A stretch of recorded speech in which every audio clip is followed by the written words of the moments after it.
All right. Good evening and welcome to the Bowyer Podcast. Man, I feel like the last couple of episodes have been centered around a recent bear hunt that I did in Arizona, and then another field cast type recording when I was with my buddy Corey Hawk as we finished up the advanced bow making course out there at Organic Archery. And I'm finally back behind a laptop having the normal virtual conversation with a good friend and a guy who's been a source of knowledge over the last, 9 to 12 months as we've started going through this series. And I guess today is really going to be the first time that we release a video version of the podcast, which a lot of people have asked, which is also so foreign to me because I don't consume any podcasts through video format. I only listen to them through audio while I'm driving or at the gym or what have you. And maybe it's a younger generation that is asking for a video version. So we're doing that. And Mr. Gene Hopkins has volunteered to be the guinea pig tonight. So Gene, I appreciate you doing that. How are you? I'm doing great. How are you, Matthew? Good. I'm so good. I'm so glad we were able to catch up. I know that we both had some travel. I had some work travel and then a little bit of hunt travel.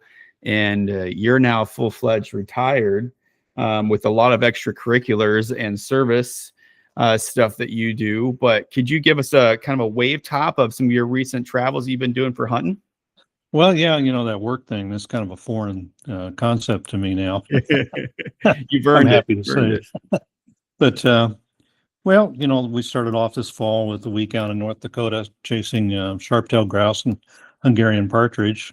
We came back from that, and then we went into the UP of Michigan for ruffed grouse and some woodcock up there. And then just this past weekend, spent a long weekend in Alpena area with some good friends up there from Tomahawk Archers and Michigan Longbow Association, hunting whitetails in a lodge, a hunting lodge up there that was constructed in 1923. It was beautiful. It was 3,000 acres, no fences. I don't like fences. But it's just that typical 1920s, 1930s feel. The lodge is still pretty authentic to the way it was in 100 years ago, and great hunting and great, even better friendship. Perfect. That sounds outstanding. Did you end up knocking a deer down? I did not. Not. The bucks were just starting to move. Mm-hmm. There were some smaller bucks come through and some does, but no, I didn't. But the opportunity was there on some other animals. I was no hurry. I hear you, and it's good. It was still early in the season. I mean, we're just now concluding October this week, so there's still plenty of time left. Yeah.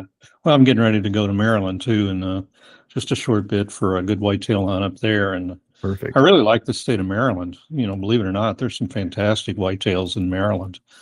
Maybe that's a secret I shouldn't be telling, but so I wouldn't be surprised to see some good bucks come by out there. Yeah. Have you ever hunted Sika deer up there? I have not. I've been talking about it. A good friend of mine up there, CJ Winan. He's the deer biologist there in Maryland, and we've been talking about that, but we haven't made it happen yet. Well, in due time. That's something on my list that I'd really like to get into at some point. At least get up there once or twice and hunt the marshlands and try to chase those little deer. Where we whitetail hunt there, I'm in Charles County, which is only about 40 minutes maybe south of DC, and it's pretty marshy, right on the bay there and right on the river, and okay. It's very marshy, but it's great whitetail habitat. That's excellent. I hunt out here in North Carolina, and I live in the marshy, swampy stuff, and there's plenty of deer that they don't get as large as, say, like a Midwestern whitetail. Not as much ag and browse and things of that nature, but it's certainly different terrain to hunt in when it's mostly flat and the reeds and the grasses and everything are all, kind of at eye level. And, you're either hunting 20 yards at a time or you've got to be up in a tree for the most part. Is it like that up there in Maryland? It is, and you got to be really careful too, because as you can imagine, in that swampy land, blood trailing can be a challenge. Yes, So, sir. you have to think about, shot placement. You have to think about stand placement. You have to make sure, you can do a recovery on an animal. So it's adds a little It something to the hunt. it really does. I tell you, trying to blood trail deer out here through the river cane is a really is Yeah. a very frustrating process. Yeah. You're down on hands and knees because you're not the blood isn't hitting the ground. It's going along those reeds of the river cane. You're kind of Right. looking to your left and right on your hands and knees to try to trail Yeah. them. And it can certainly be a trying experience, just after sunset.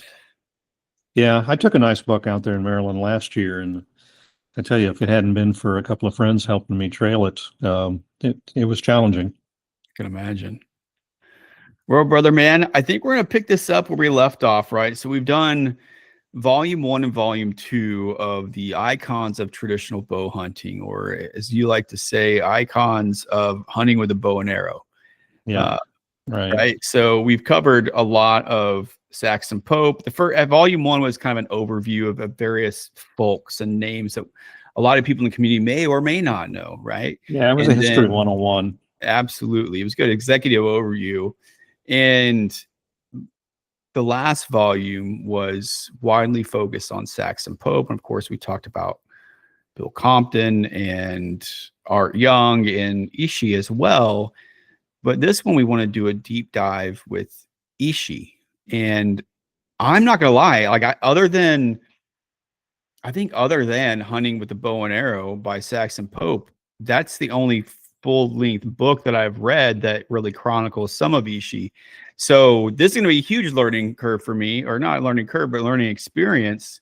And I feel like I should have read a few more books and done some homework before we sat down tonight, so I'd be a better interviewer. But I'm really excited to dive in. I can tell you what gave me a good read ahead was your recent, 3-part series you did with Clay Newcomb and the Meat Eater guys on the Bear Grease podcast and the Bear Grease Render. So so the Bowyer Podcast has no affiliation with Meat Eater folks, but I want to do a service to you, Gene, and the fact that that was an exceptional series on Ishi, and you are obviously a subject matter in the field. And Clay Newcomb did a wonderful job at bringing to life this audio documentary of sorts, and then touched on some other subjects during the render version. And one of we already were scheduling this week or next to do a deep dive on Ishi, but what I did not want to do is just kind of repeat everything that was just done on the Bear Grease podcast, right? I knew that there were more layers there. And one of the things you talked about, I think during the render version, was that you would like to discuss more regarding the character of the man of Ishi. And I think that's kind of what we were discussing through a text message, that's what we're really going to focus on tonight. Does that ring a bell? Yeah, that sounds like, I think that would be really good, because in Clay's Bear Grease series, we did 3 hours of interviews and 3 hours worth of output, 2 hours of audio and an hour of video on the render. Even in 3 hours, you're just scratching the surface of something so complex and so interesting as the story of Ishi.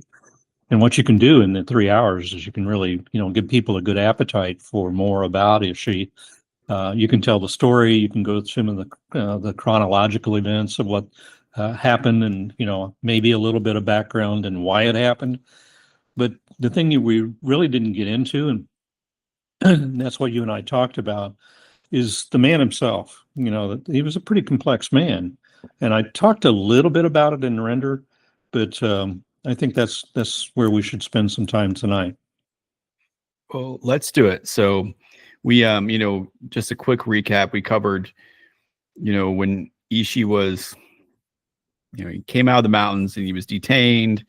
And later, at the university, he became, Saxon Pope was his physician, right? Right. And then they become friends at the university. They did some hunts together. Yeah. And can you give us kind of like that 2-minute overview of Yeah. So just to, in case for those people who haven't listened to the Bear Grease, it was There is a little dispute whether it was the evening of August 28 or the morning of August 29, 1911. This last Stone Age, I'm going to use the word Indian. I don't find it offensive. I think I'm part Indian myself, and I think that's a good word, good descriptive term. This last Stone Age Indian came down out of the mountains in Northern California, and he had literally never been in white man culture before that coming down out of the mountains. He and his tribe had been wiped out basically after the gold rush in 1849. The flood of people going into Northern California and looking for gold and subsequently settling in that area decimated the entire tribe. There was nobody left. Get down to the last four people. They lived 40 years in hiding from those people who were killing the rest of their tribe, their families. For 40 years, they spent their lives in an area that was only about a half a mile wide and about 3 miles long. I mean, get up and look out your window and, half a mile, I can see a half a mile. And 3 miles away, if I get, beyond the trees, I can walk that in, an hour. They spent 40 years, the last four of the Yahi tribe, Ishi included, in that small area, hiding in concealment. And then finally, everybody's dead except for Ishi. And Ishi spends the last 3 years of his life from 1908 to 1911 all alone in mourning for his family, for his tribe, for his culture, for his whole lifestyle. And he says, I'm going to go down. I'm going to go down. I know that most, it's not good when people go down there because they don't come back, but I can't do this anymore. So he goes down, he's starving, and he gets captured in a stockyard. There's a slaughterhouse stockyard, and they call the sheriff. They bring the sheriff out. The sheriff takes him in, puts him in a jail cell. I'm doing very quick overview here so we can get into the deep dive on the man himself. But they take him into the jail and they put him into a cell for the insane, padded walls and everything, because they think maybe this might be an insane person, because he can't communicate. He can't, he speaks a language that nobody understands. He doesn't understand us. But luckily, the newspapers picked up the story of this last wild man coming down, a man who knows no language. And there was an anthropologist from the University of California, T.T. Waterman, who read the newspaper article, and he recognizes and understands that this could be a member of a tribe that they had thought had been extinct for the last 40 or 50 years, the Yahi. So he takes the train down to Oroville and goes into the jail cell, and he then discovers that it's true. This is the last surviving Yahi. And so they are able to communicate over time enough, over the next few days enough, that they build a little bit of a relationship. Waterman takes Ishi back to the university anthropology department, and Ishi spends the next 4 years and 7 months there. And he becomes part of this the community there. And I think, just to give your listeners a little bit of a feel for this, think about, he's literally the last of his tribe, lived a Stone Age life, and within a matter of days, he's thrown into University of California, Berkeley, San Francisco, tens and hundreds of thousands of people. He's spent the last 40 years with 4 people. He's witnessed sensory overload. He's witnessed the extermination of his entire tribe. He's witnessed with his own eyes, not just stories, with his own eyes. He's watched his family and his tribe be killed in front of them. And now he's in this environment with those people who had done these things to his family and his tribe. But I think that's where, with that as a background, let's jump in now to the man himself, Ishi as a person, Ishi as a personality. And I think this is where it really gets interesting because remember, let's say it was the morning of the 29th, 1911, August. He is naked, starving, surrounded by dogs, people coming in. He's pretty sure they're going to kill him like they've killed everybody else. But this one young man, teenage young man, comes over and sits with him. And he offers, while everybody else is going off and talking to the sheriff and they're trying to figure out what we're going to do, this one young man is sitting there with him. And he offers Ishi a cigarette and is, rolling a cigarette with tobacco. Ishi looks over at him and, says, points, and he just gestures that he would like to have one.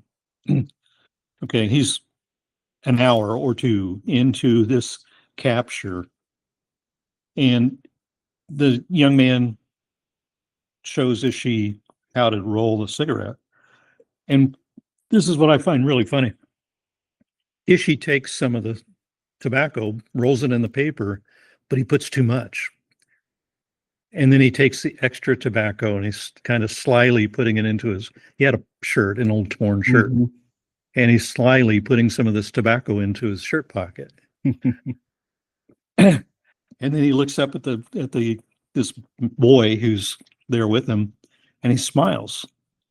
And the boy reaches over and takes the tobacco out of his shirt and puts it in the paper and rolls it up. They're building a relationship right there, that quickly. Ishi has gone from they're going to kill me, I'm sure they're going to kill me, to he's smiling, he's gesturing, he's building a relationship with this teenage boy rolling a cigarette. That's how quickly he started to adapt.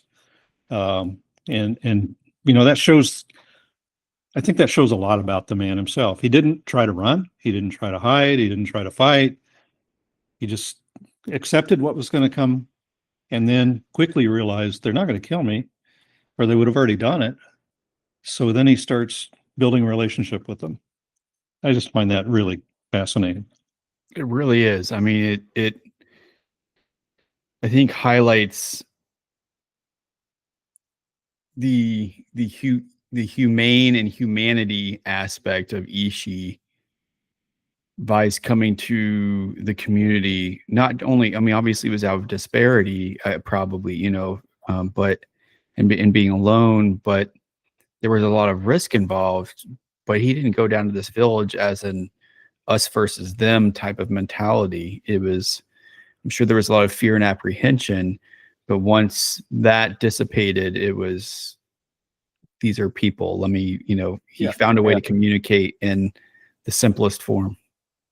Yeah, and I think that, there was several events over Ishi's history. He was only about 50 years old when this happened, right? So we think he was probably born around 1861 or 1862. Some other sources said he could have been born a little earlier than that, but I don't think so. I think, there's maybe 10 or 15 different books on Ishi that I've read. So everybody knows the book by Theodore Kroeber, Ishi in Two Worlds. And that's a great book. And, for people that really want to understand more and learn more about Ishi, that's the book to start with. But there's a lot of other books that really go into a deep dive on Ishi and the man himself. And that's where I'm getting a lot of this information, not just from Kroeber's book, but from all the other books that I've read. But if you go back in the Ishi's, think he's born again in 1861, let's say. In 1868, he witnesses there may be 30 to 40 Yahi left at that time in 1868. And he and about 10 or 12 of his other tribe members are away from the main group, and the main group's maybe 30 people. And he witnesses these vigilantes come in and round up those and push those 30 people with dogs and with, guns and with everything into a cave. And he watched these people walk into the cave and annihilate, massacre the 30 or 33 people they pushed into that cave. Men, women, and children. and they just take their rifles in and they just start blasting these 30 to 33 people. It's called Kingsley's Cave, the massacre at Kingsley's Cave. So we think Ishi and the remaining 10 or 12 other Yahi that had probably separated themselves to go off and get water or whatever. They heard, they came, they saw, they stayed in the bushes, hid from this, but they watched that happen. And they watched, there was one of the vigilantes that was killing the people with the 56 caliber Spencer repeating rifle. And he sets his rifle down and he takes out his pistol and he starts shooting now with the pistol. And he said after it was over with, years later, he was telling the story, and he said, I put the rifle down because it was just tearing him up too bad. Like, okay, like that was doing them a favor. I put the rifle down and picked up a pistol because the rifle was just tearing him up too bad. And he said, especially the little ones. So Ishi's witnessed this. Most likely he's witnessed these atrocities. And yet here he is just a few years later making friends with one of his captors, just, minutes, maybe an hour or two into his captivity. I use the word captivity. But that transformation of him as a person, that I think I'll take back that, it wasn't really a transformation. It really reflected who he really was. He didn't transform in those few minutes or an hour after he was captured, but he relaxed enough to become who he really was. And I think there's just story after story of Ishi showing who he was, which to me is also a reflection of what it must have been like in the culture he lived in. He probably reflected the Yahi culture was very friendly, very jovial, and I said in the Bear Grease podcast, I wonder if there was such a word in their vocabulary as hate. How could you, if it were you and me, and we had seen everything that he had seen over the years, how could you not hate somebody for doing what they did to you? But he didn't reflect any hate. So I wonder if they had the concept of hate in their life, in their culture. That's really deep. I mean, stepping back from what this militiaman, had noted about the massacre, right? And going from a larger bore weapon to a smaller bore as if it was the humane thing to do. Right. Which is, when we think about it, it's profoundly absurd, right? That's the case. They definitely looked at the Yahi and other indigenous as less than human or subhuman, which, kind of allowed them to commit the atrocities that were done. Right. And then the fact that, in modern culture, fast forward to modern culture, I mean, if your coworker eats your sandwich out of the office refrigerator, you tend to hold a grudge for a while, right? And now, obviously, it's not hate, but hate has become it's become too commonplace. So yes, tremendously common nowadays, and we could go on a whole tangent about that, but we won't. And Ishi, who's witnessed, unbelievable atrocities and violence and prejudice against his people, and who spent most of his life in hiding in a very small, region. And the only, the threat, the main threat aside from the elements was modern European settlers being found and being killed. Absolutely. And they went to such extremes to prevent that from happening. They never walked on dirt. They would walk from rock to rock so that they wouldn't leave a footprint. And they would swing, and they had poles. They would swing across the creeks and things, kind of like pole vaulting. Mm-hmm. And they went to extreme care, not to break branches or to break over, blades of grass when they walked. They would get down on all fours and go and crawl through the bushes so it looked like it was a bear going through the bushes instead of them. And you did this for 40 years to prevent yourself from being found and killed by fellow humans. Yeah, by other so-called humans. It's this. Just to go into a few more stories about how bad it really was. The Yahi, as they got toward the end was inevitable, but they were starving. The settlers and the prospectors and the ranchers had come in and they'd brought their cows, and the cows were eating all the grass, and the grass was no longer there for the deer. And they were killing the deer, and the Yahi didn't have anything to eat. So the Yahi would go down and steal a cow now and then for food.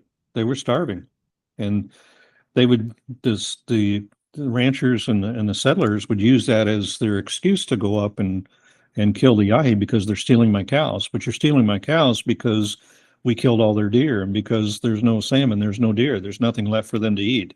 And they have to survive. But they're going down and they're raiding these cabins, and they're stealing a cow now and then.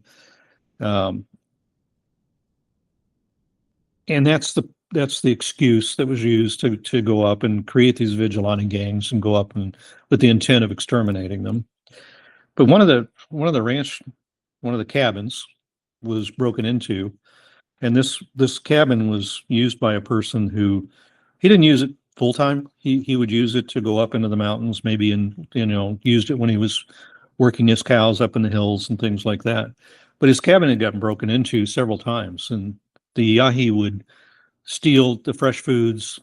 They would steal some of the blankets. They would steal things that were useful to them, but they wouldn't steal the canned goods because they didn't realize, by all accounts, they just didn't understand what canned goods were. They didn't understand there was food inside it. But they had raided this one gentleman's cabin a few times to the point where he was just frustrated, and he said, "I'm done. I'm over it." So he took a sack of flour, and he put this sack of flour on the table, and he put rat poison in it, and he put a sign on it that said poison. His logic for that was that if somebody came to the cabin, a white man came to the cabin, he would be able to read, and he would be able to understand there's poison in this flour, and he wouldn't take it or use it. But if it was an Indian that came in, if one of those Yahi came in, they can't read, so they'll take the flour and it would kill them. And that he was baiting with rat poison for the Yahi. Okay, now that's bad. There was another rancher in the same area. The same thing had been happening. The Yahi had been coming in and raiding the cabins and stealing a few things, for survival. And this gentleman came and actually caught for the Yahi leaving the cabin with their stolen goods. And he had a rifle in his hand. And he caught him red-handed coming out of the cabin. And he had every legal right to just shoot them right there. But he didn't. He let them go. And they just kind of nodded at each other and recognized, thank you, and they went on their way. But later that fall, his cabin was broken into again, and nothing was stolen this time. This time, instead, the Yahi brought him gifts. They brought him baskets. And, obviously a token of thank you for, Sure. We're sorry we stole your stuff. We had to, but here's a token, accept our gifts. And I think that goes back again to the kind of people the Yahi must have been. It was an honor for them, that they were able to give him gifts in exchange. And Ishi, after he had been with the university for several years, a couple of years, he had picked up enough English. He'd picked up about 400 to 500 words of English that he could actually communicate with people. And he met one of those ranchers during his time at the university. those people who had been chasing him up in the hills. And he expressed sorrow. Ishi expressed sorrow that he had stolen from the man because he didn't understand at the time the concept of stealing. But later, as he got more, assimilated into our way of living and understood that, mine is mine and yours is yours, he expressed sorrow for having stolen from that guy. Wow. I mean, yeah. So at the time, it was just this is a source of food or You and I would have done the same thing. clothing or Yeah. anything. It's a survival aspect, right? Yeah. There wasn't Yeah. necessarily the moral aspect of theft. But once he kind of recognized that, he felt sorrow. And I have such a, the purity of it. I have such a hard time grasping, because I think had I done something like that out of disparity, I wouldn't have really had a lot of remorse about it, stealing some Right. blankets and some flour and some vegetables or something. But I think it shows that Ishi is a lot better human the honor, than I am, right? Yeah, the Yeah. Yahi as a culture. honorable culture. In the blanket, let's go back to, when they broke into the cabin and they stole some food and they stole some blankets. The story really took the final turn in 1908, when the last four Yahi are living up in the mountains, hidden away for 40 years. But eventually they get found. We're building the Oroville Reservoir. We're getting ready to build the Oroville Reservoir. We send the surveying party up into the mountains. The surveying party stumbles into those last four Yahis' camp. As the surveying party is coming up the hill, Ishi, his sister, his mother, and his uncle are the only four left. His mother is so old and so sick that she can't walk. She's laying in their lodge that they had hidden away into the hill. And she's covered with one of the blankets that had been stolen from one of the cabins, a quilt. These surveyors come in to the camp. Ishi, the sister, and the uncle go off into the bushes and hide because they don't have rifles. The surveyors have rifles, and there's other people with them who have rifles. And the surveyors walk in and they realize what they found. They realize they found an encampment, and maybe we found the encampment of those extinct Yahis. Maybe they do still exist. And they start rummaging around, and they find in the lodge, they find Ishi's mother laying there. And she's so old and so sick. They actually think they've found a young person wrapped up in a blanket. And they unroll the blanket and they see that it's the old lady. And she thinks they're going to kill him. And they assure her, through sign language and just expressions, we're not going to kill you. And they don't. But you know what they did? They took everything. They took everything from the last four surviving Yahis. Little encampment there. They stole all their gear. They stole all their bows. They stole all their arrows. They even took the blanket that the old lady was wrapped up in. Good grief.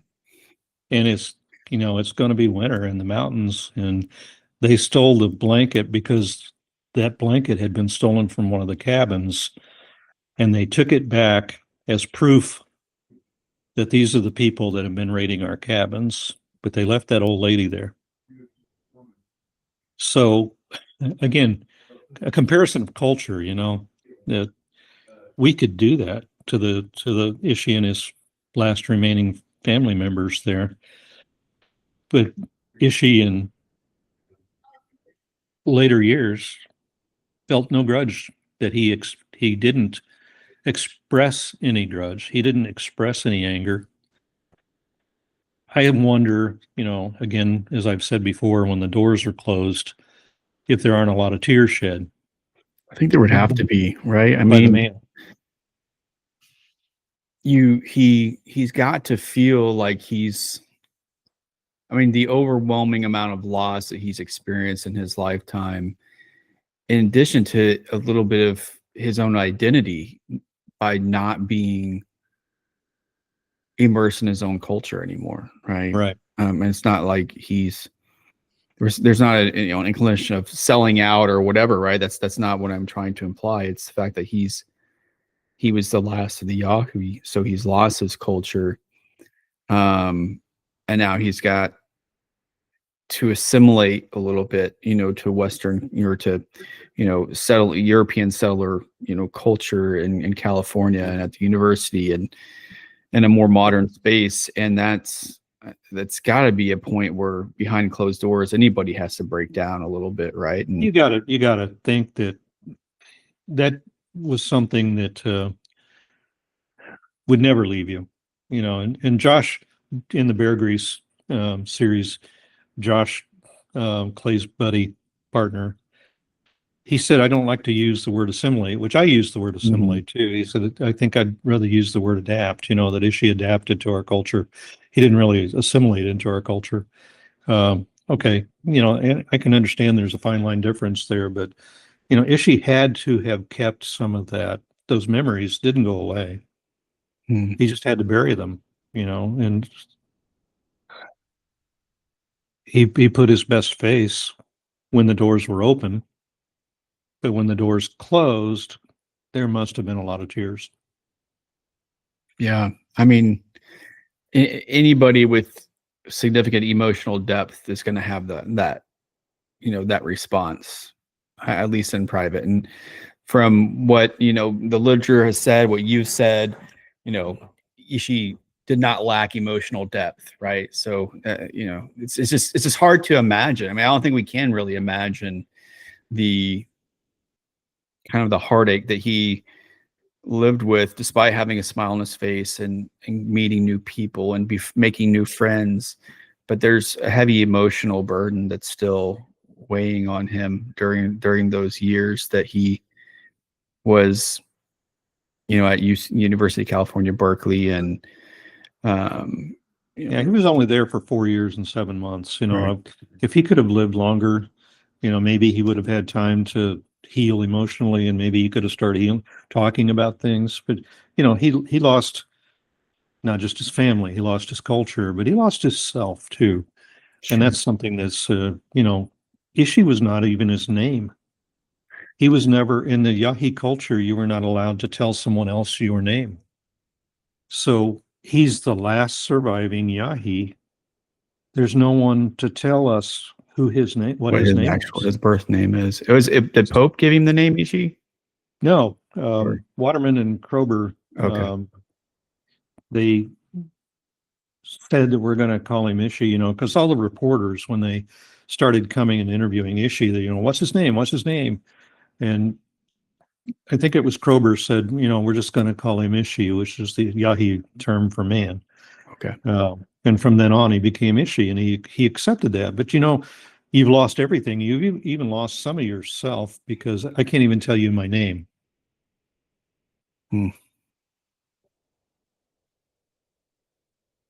That's heavy. Yeah. I like to tell other stories. The purpose of our chat tonight is, Ishi the man, not just Ishi the story and the dates and the chronological things that happened, but Ishi the man. When he had the end of August, he comes down out of the mountain. Within a week, he's at the University of California. Within a week, he's starting to live. They built him a little apartment there in the anthropology department, and they're starting to make him feel like this is your new home. They wanted him to feel like this is your new home. But the anthropology was a fairly new science at that time, and the University of California was just opening the anthropology wing, and they were going to have their grand opening. and a grand opening was going to be November. So, consider September, October, November. That's all the time Ishi had to get adapted to this new environment that he's living in. In November, they're going to be having dignitaries from all over the country come to be their part of the opening of the new anthropology wing. And of course, everybody coming is wanting to meet Ishi.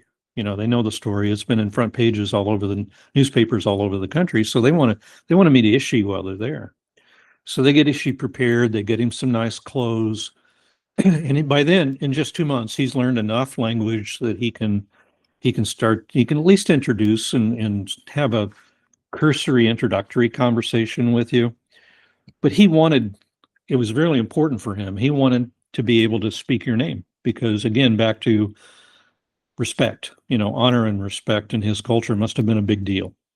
So when he would meet these dignitaries coming in for this grand opening, he would always make a point of remembering their name. And when he was introduced to them by Waterman or Krober or whoever it may be, he would say back to them their name, and that was really important for him. I can't tell you my name. You're more important than me, though. So what is your name? And then he would repeat your name. Good to meet you, Mr. Smith. Mm-hmm. And I think, another example, when he would walk into a room and they would ask him to talk to people, again, he was a hit. He was the person everybody wanted to meet when they came. And he would walk into a room, and one of the first things he would say to them is, "Everybody happy?" That was his way of coming into the room, and he's got all this trauma that's happened to him very recently. And the first thing he wants to know when he walks into the room with you is, are you happy? Do you think it just became habit and routine as like a greeting, or do you think he was very genuine and sincere that was Ishi and that was the culture of the Yahi, kind of like the selfless culture to... I think it was selfless culture. I think it was genuine. I don't think it was a show. And the books that I've got talk about that, was that just his, way of starting a conversation, or was it real? It was, and everybody says, it was real. He really genuinely wanted to know how you're doing. And I want to know you're happy. And that was a part of who he was. So that's so wrapping my head around, the fact that he really overcame so much and then became, very familial with the people in the department and the university and his friends, right? That in such a short amount of time, he kind of built his new, adopted family of these people around him. Yeah. And he, I almost had to create a new version of who he was. In a new environment with new people, new friends, and new way of living, new food. They paid him. Ishi, Mhm. when they put him into the university there, they didn't want him to feel like he was a ward of the state. So they actually gave him a salary, and they gave him a $25 salary, and they paid him in a check. So they taught him how to write his name so he could go down to the bank and cash his check. And he always asked for his check to be cashed in 50-cent pieces. And he would bring those 50-cent pieces back, and he would stack them on the table, and he would count them out in stacks of 20. So he could count. He was a really smart man. Mm-hmm. He must have been a very, very high intelligent person.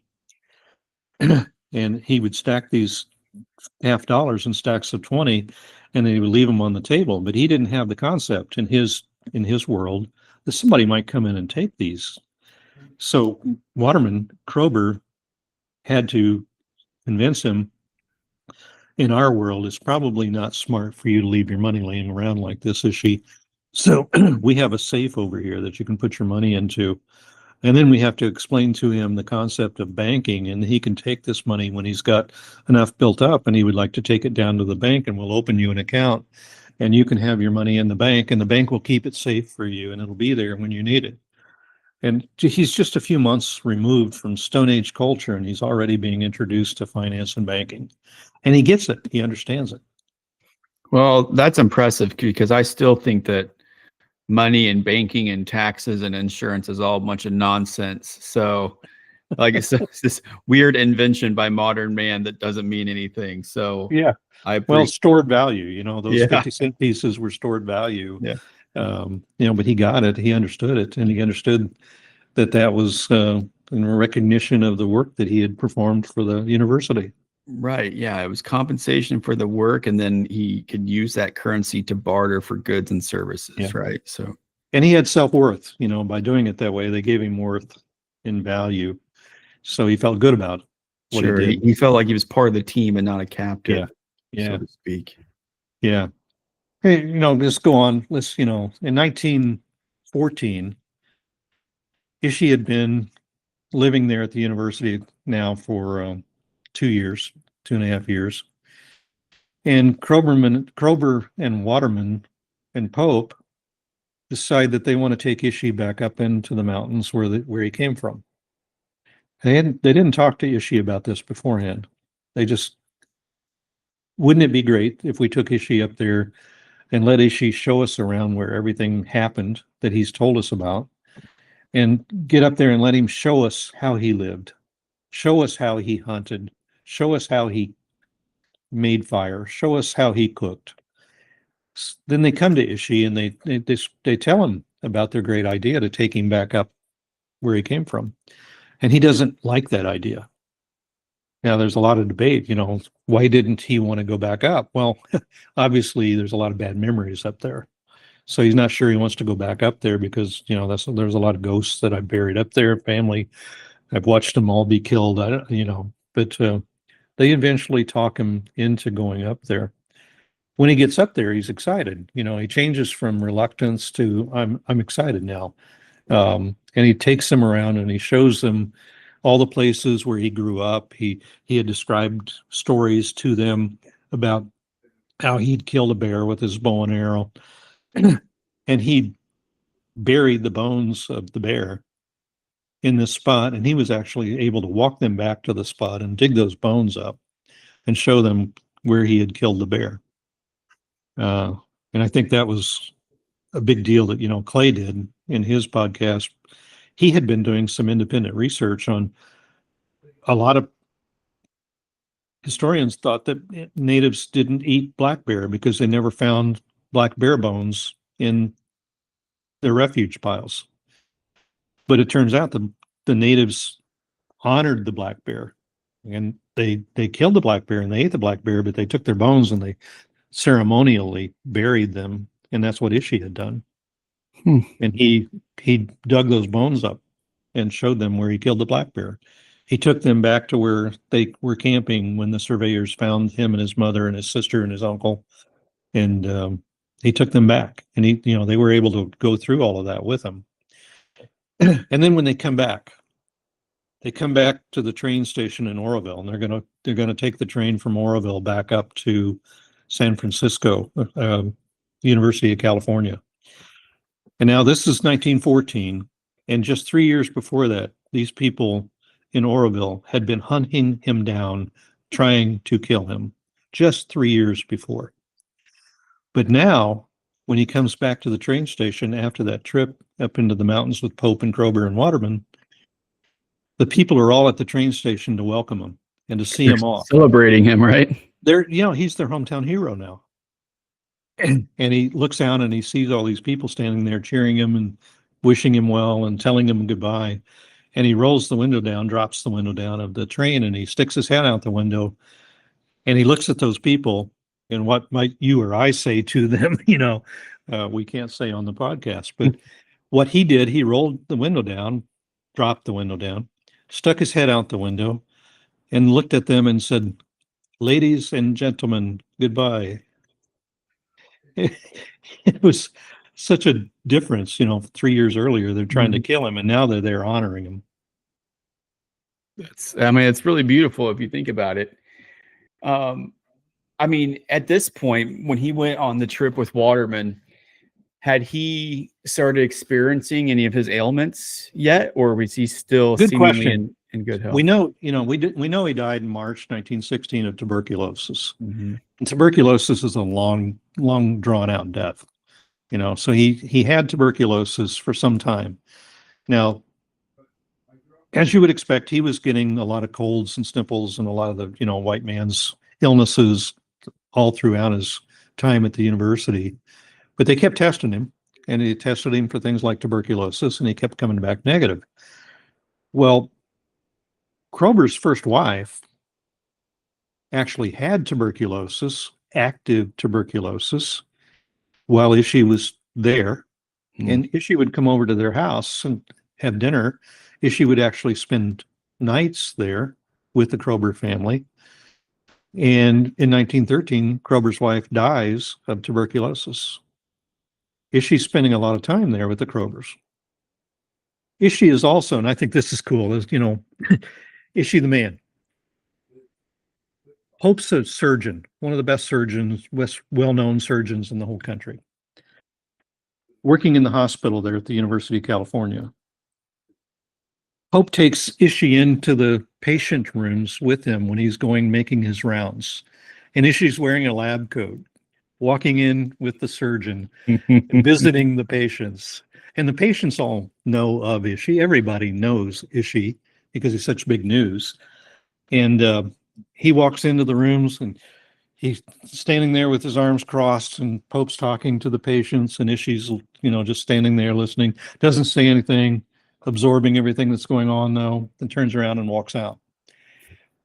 Ishi would come back later by himself, without Pope, without the doctors, walk into the rooms, look at the patients, not say anything. And it's just like, he's observing, diagnosing in his own way, and then leave. And the patients, again, they all know who he was, so they weren't intimidated or threatened by it. It was all just part of, every day in the hospital at that time. Yeah, there's almost got to be some humor involved where it's like, there's, Ishi was Dr. Pope's assistant chief Ishi, basically, right? Well, Ishi, before all of the tragedy happened, Ishi was being trained by his uncle, the old man that was in those last four, to be a medicine man. He was being trained to be, to take over for the old man when the old man was no longer here. Ishi was going to be the medicine man. So he was in there probably doing his own diagnosis and thinking about how I would treat this, and then Pope would take him back in. He would actually take him into the operating room with him when they were performing surgery on people, and Ishi would be in the operating room standing there with Pope. And he would debate with Pope on, why are you doing that? You don't have to do that. I have a way to do that. We use this medicine. You're cutting these people and you're doing this. That's not necessary. And so it was really interesting reading to hear that, the clash of cultures there, Pope and modern medicine and Ishi and medicine man working together and, being there at the same time. That would have been. It's an interesting overlap to observe and witness. Worthy of a whole study just on its own, Do we know much about, did Ishi divulge much on the customs and cultures and practices that were unique to him and he and the Yahi? In the concept of medicine, no, not that I've come across. Or just anything, like we can, read books and watch old spaghetti westerns, but, did he bring any of that culture that was insightful or thought-provoking to, Waterman and Pope and those folks, other than the bow and arrow? Most everything that's documented that's come across my reading has been with the bow and arrow. His outdoor lifestyle and making a living with the bow and arrow.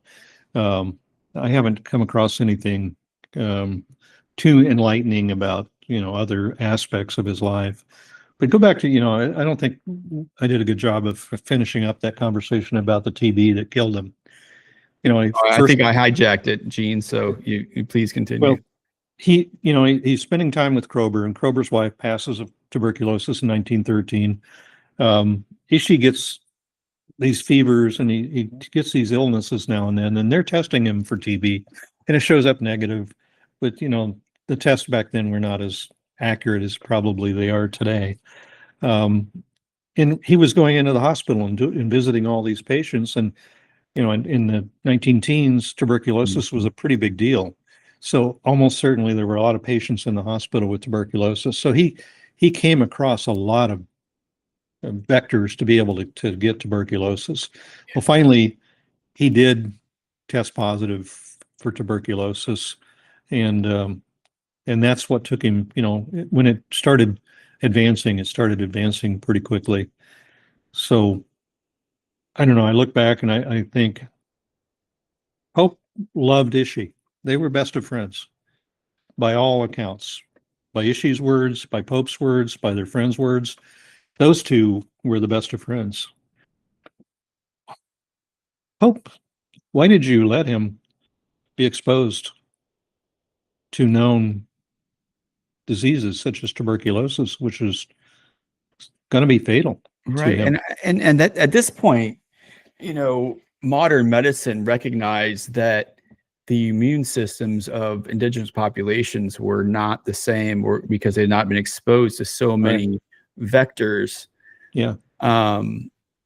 You would think that a well-trained, respectful physician like Pope would have tried to shield him from some of that, right? Some of the exposure. I got to think so, and Krober too. Krober, your wife is dying. Your wife dies. Mm-hmm. Why were you not shielding him? Why were you not protecting him? Why were you not keeping some distance there? Eventually he probably would have gotten something anyhow, but maybe he could have lived another 5 or 10 years. Right. How much more value could that have been to everybody? Yeah, it's really unfortunate. I'm sure it's just one of those things that's not a known, right? Not a known in literature or well documented. But, trying to employ some critical thinking, you kind of have that head scratch moment, like, what the heck, doc? Yeah, what are you thinking, buddy? Yeah. And it's not just, it's him, I think the onus is a lot on him, but he's at a major university, right? One of the most esteemed universities in the Western United States at the time. And so everybody there is pretty bright, even within the Shouldn't have been a anthropology surprise. department, right? Yeah, shouldn't have been a surprise. But then, again, back to the man, the Ishi, the man, as he's nearing his death, he's on his deathbed. This saying has been repeated many times by Fred Bear and some of the others. There was an article that was done in Outdoor Life, and it was titled with what Ishi said to Pope as he was dying. They had no word in the Ishi, or the Yahi language. They had no word for goodbye. So as he was laying there dying with some of his last words, he looks at Pope and says, "You stay, I go," and dies. Oh, man. That's heavily poetic. I like that. Yeah. I have my spiritual beliefs and my faith are pretty deep. And I like to think, that when it's my time, you stay, I go. Yeah. I'll go ahead. I'll go ahead of you. I'll be there. It's just, I think it also highlights, one, he was at peace with the situation, and he knew that it was that time or his time. Mm-hmm. But yeah, most cultures have their idea of an afterlife, right? And I think with those words, it's like, you stay here for now, but I'll see you later, almost. Yeah. And keep the campfire burning. I say that sure. a lot of times. Put another log on the fire. I'll see you soon. And that was Ishi's way of saying that. You stay, I go. Yeah, it was really beautiful. And he dies, and Pope is destroyed. Kroeber's destroyed. Waterman's destroyed. His linguist, Edwin Sapir, is blaming himself for Ishi's death because in 1915, Sapir spent a lot of time with Ishi documenting his language. He documented his stories, and there's actually wax recordings. You can go out and Google Ishi, and you can find there's almost 6 hours worth of Ishi's own voice telling stories and singing songs in the Yahi language. And, so Sapir spends a lot of time with him in 1915 doing all of the studies so they know Ishi's not going to be around forever, and they want to document as much as they can before truly the culture is lost. And he blames himself for spending too much time working Ishi too hard during that time. And in his mind, he wore Ishi down. And Ishi was susceptible then to the TB, and that's why Ishi got it. And no, that's not true, but he blamed himself for it. What a burden. Yeah. And I think, to close the story, of Ishi, Pope did an autopsy on Ishi after he passed. And Kroeber didn't want that. Kroeber had sent a letter back after he found Ishi was going to die before he could get back from a business trip. And no autopsy will be performed. The instructions from Kroeber were no autopsy. Science be damned. Science can go to hell, his words. There will be no autopsy, but the letter doesn't arrive in time. If she dies, Pope performs an autopsy. He also removes the brain. And he keeps the brain in a specimen, formaldehyde or whatever.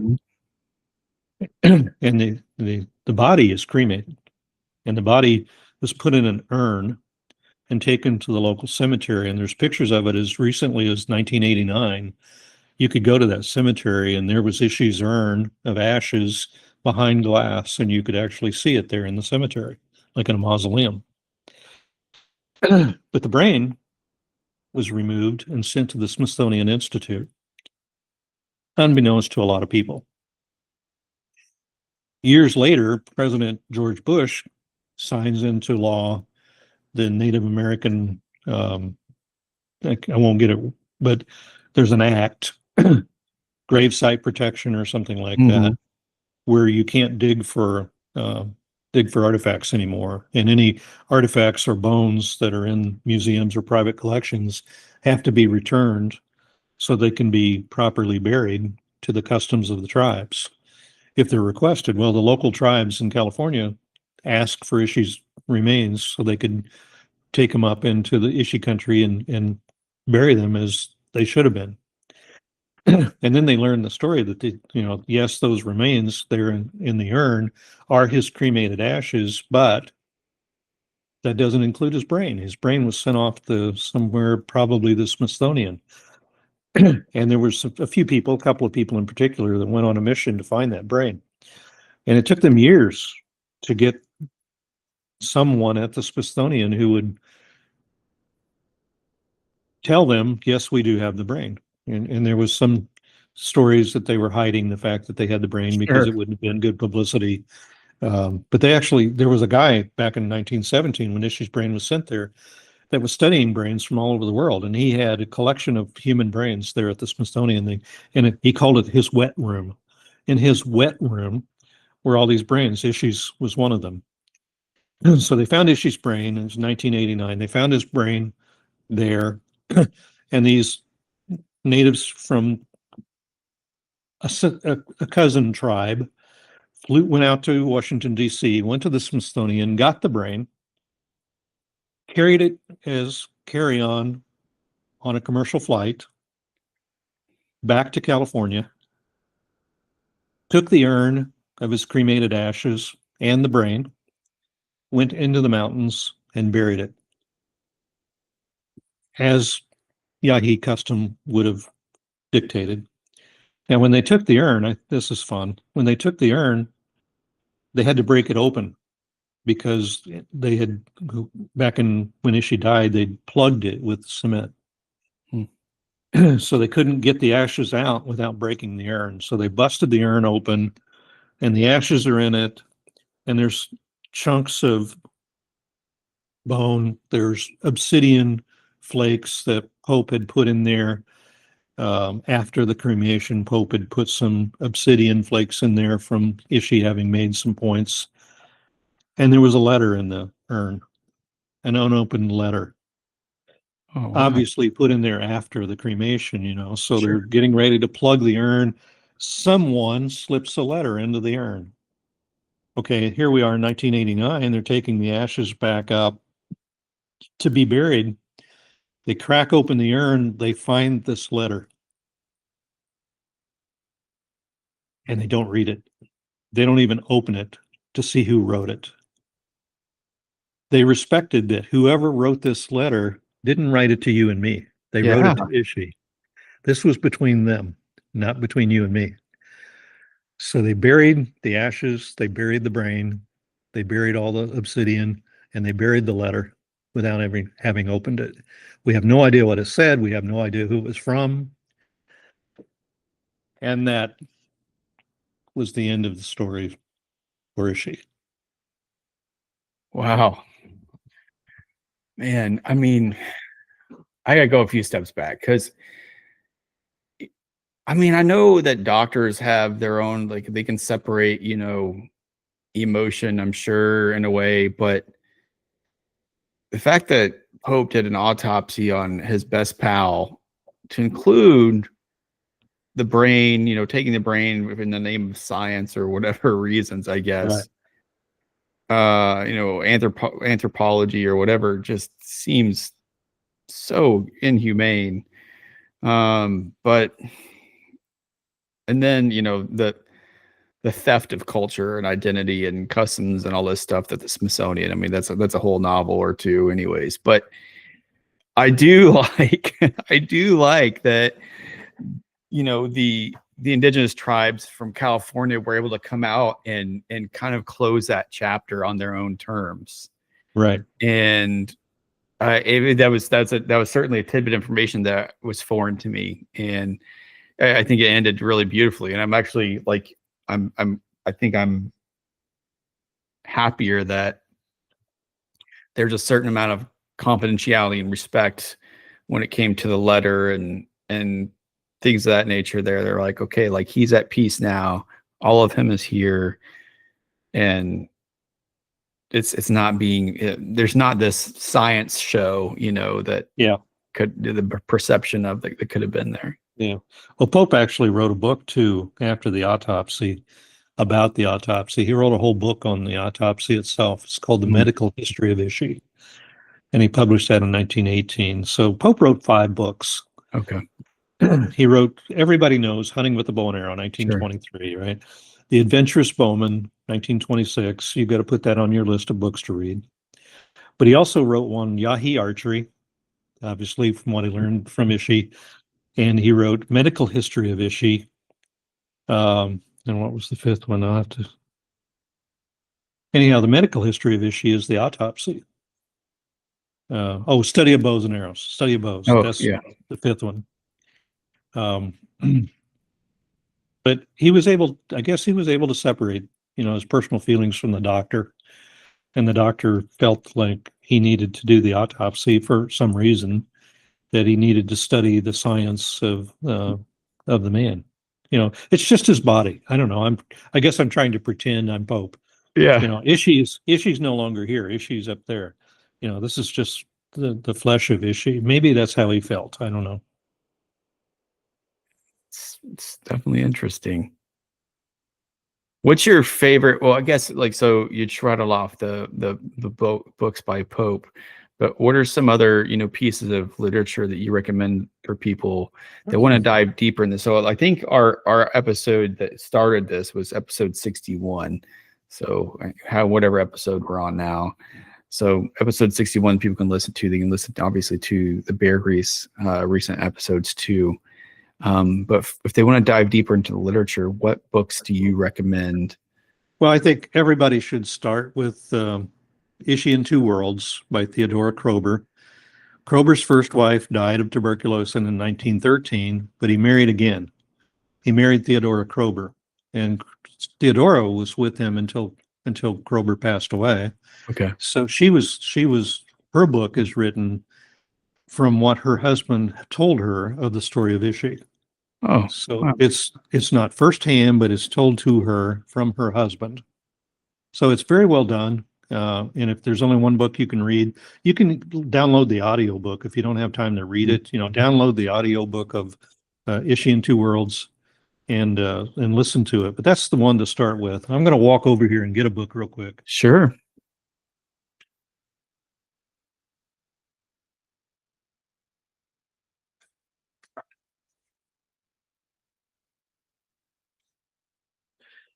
And I mentioned to you that, there's a lot of books. I've read a lot of different books about Ishi, but this gentleman, Richard Burrill, Burrill, wrote a whole series of books. There's 3, 4, 5 different books he wrote about Ishi. And, they're pretty substantial books. They're not, short books.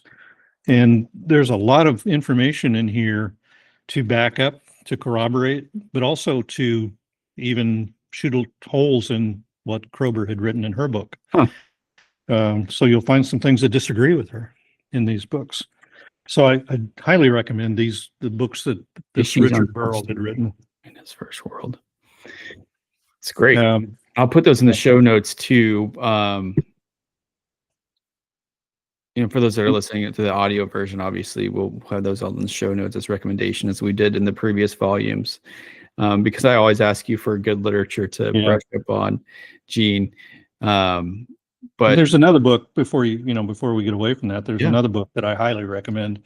It's actually, the whole book is about Ishi's brain, and the book's title is Ishi's Brain. Oh, really? And it's the whole story of learning about the brain is missing. The brain, rumor is that during the autopsy, they took the brain. Undocumented, unsubstantiated. So they go from rumor of the brain having been taken out during the autopsy all the way to finding it and repatriating it. The whole book is about that.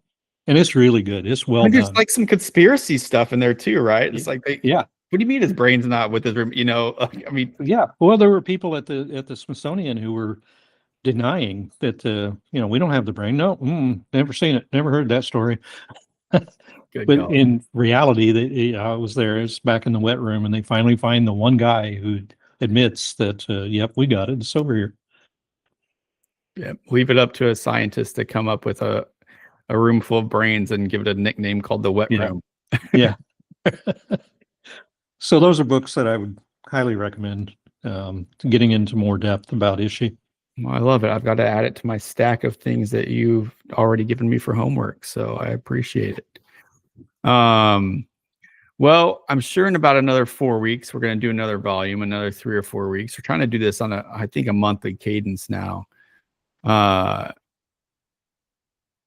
If it's putting you on the spot too much, we can edit this out, because it's the great thing about technology now. At least we can edit things out. What do you think we're going to cover on our next topic, in our next volume? Well, we did Pope. We could do Compton. Should do Compton. Yeah, we could do Compton. That's a pretty significant personality in our history. And then we can move from Compton maybe to Art Young, Fred Bear, and then come up to Glenn St. Charles. There's Hill and Roy Case. The Wilhelm brothers, another favorite of mine. You mentioned those on volume 1, the Wilhelm brothers. So I remember writing that down, and during episode 1. What book do I need to read for homework in advance for Compton? There's no books. No books. You have to get pieces. Just go to Compton's website, huh? Well, you can go to Compton's website, Archery Hall of Fame. Cliff Huntington has done some articles on him. But what I've had to do is to just do some research back in the magazines and the newspapers to find stories that he had written, or eulogies about the man that was written after he passed. But there is no book, Will Mhm. Compton. Well, maybe that'll be a retirement project for you there, Gene. 'Cause you're not busy enough.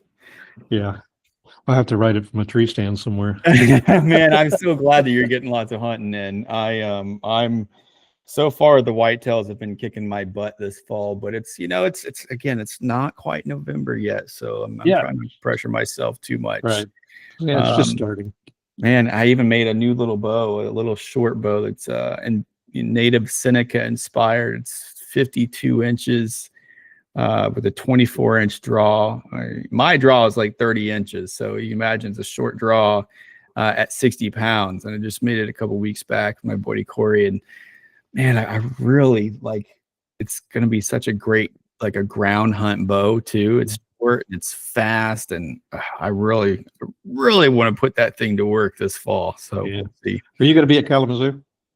I'm trying to. It's hard, balancing whether Etar or Compton or I went to the Tennessee Classic this TBS would be good too. Yeah, and I went to the Tennessee Classic this year, and I loved that. So yeah, I'm trying to think of I've got a rack and stack. I can only pick one or two, and we'll figure it out. But I remember telling you this. My folks live in Missouri, so I'm trying to plan maybe like a springtime or maybe a before springtime trip to head up there. But my extended family, my grandfather's siblings still live down by like Bolivar and Springfield area. Yeah. So we could find a good reason to meet up and do. Well, you should come to the Hall of Fame induction. That's this coming year too. Yeah. It's in May. That'd be There fun. in Springfield. It'd be fun. Yeah, to the Bass Pro flagship. Yep. Up there. Yep. Well, we do okay on this one. Man, of course we did. You did great. I mean, I only have to say like 10 words, when you're talking. I'm just mesmerized the whole time. So I feel like we need to do one in the morning when I'm drinking coffee so that my brain's more your eyes are getting a little droopy there. It's not boredom. One, I also have misplaced my glasses today, and I've been walking around like grumpy. It was a heck of a day. I can't find my glasses, and I could only find one sneaker when I was getting ready to go to the gym earlier today. I was like, where's my other sneaker? And my blue heeler mix, when he was a pup, he had a habit of stealing one shoe and chewing it up. And like he did this for like 10 pairs of shoes, and he almost did not stay in the household because of this. But I was like, he outgrew this like 2 years ago. I went outside and looked around, wasn't there. So obviously it's just my own absent mind sometimes. But yeah, I think it'd be really good. We'll find a morning too where we can share cups of coffee and talk about history and talk about all these great people. And it'll be really fun. Well, Gene, I'll hit you offline. We'll find out our next schedule. But again, we're trying to keep up a cadence of about every month or so until we run out of things to talk about. So I don't know, in a million years. And I really am looking forward to hearing how your Maryland whitetail hunt goes. Yeah. And then I'll be in Sonora, Mexico after that, the first week of December. So December, yeah. I remember you mentioning that. Schedule around that too. We'll make it work. Yeah, it would be really good. We'll take lots of pictures while you're down there. And hey, if you get a deer in Maryland or Mexico, for the last, 5 or 6 episodes, I've been doing this thing called the kill call. Yeah. And where I have my buddies call me and leave a message, basically a voicemail of their little hunt story. So anywhere from like 3 to 7 minutes in length, and I'll put it in the intro. And I would love to share some good news to the good people on the planet of you talking about knocking down a big fat Maryland marsh buck. That'd be nice. I hope I can. No pressure. The interwebs have heard it, but no pressure. Yeah. All right, brother, man. Well, you have a good rest of the evening. Okay. I appreciate you. All right. Okay. Anytime. Yes, sir.